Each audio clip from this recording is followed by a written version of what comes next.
sœurs, conducteurs de louange. Il n'est pas question de vous. Nous ne venons pas à l'église pour vous. Ce n'est pas votre show. Ce n'est pas votre spectacle. Vous êtes là pour servir. Conduire le culte, c'est l'un des services les plus complexes à l'église. Un jour, je suivais une formation et un merveilleux chant de l'Éternel connu dans le monde entier qui a tellement chanté beaucoup de cantiques qui servent à l'église.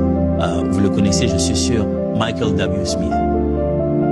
Il a dit, conduire le culte, c'est avancer comme la première brebis et les autres brebis vous suivent. Mais plus vous avancez vers le Seigneur, plus vous vous agenouillez, afin qu'ils arrêtent de voir vous et qu'ils voient celui que vous pointez. C'est ça, conduire le culte.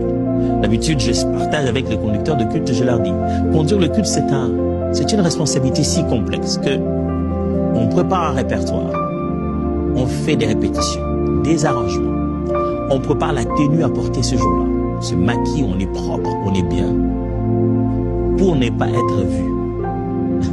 La finalité de tous ces efforts, c'est que je diminue et qu'il croisse. On est juste des appâts pour qu'à la première minute, lorsque quelqu'un nous regarde, après se connecte à Dieu. Alors, la louange doit être vivante. Et ça, je voulais quand même rappeler la responsabilité qui pèse sur les épaules de ceux qui conduisent les cultes. Les gens viennent à l'église pour raconter, vivre un temps de louange à Dieu, un temps vivant.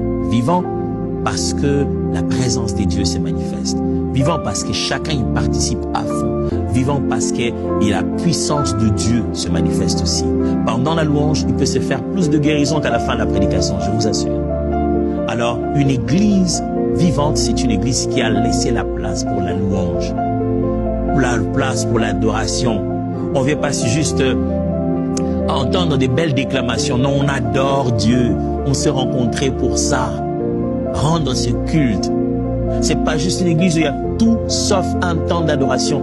Des fois, dans certaines assemblées, il y a tellement un temps d'offrande, un long temps de prédication. Mais il n'y a eu aucun moment où les gens ont vraiment adoré Dieu. Un long moment de musique, on a chanté, on n'a pas adoré. Après avoir chanté, on doit adorer. Et des fois, c'est des styles de musique où la personne ne sait même pas prier ou adorer Dieu pendant que vous chantez. Elle est obligée de vous suivre parce que c'est tellement de bruit qu'elle ne peut pas se concentrer en ce moment-là. Alors, une église vivante, locale, vivante, c'est un lieu où on vient adorer Dieu.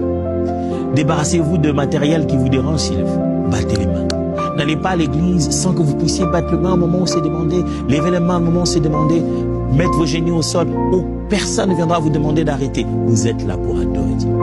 À mes frères et sœurs,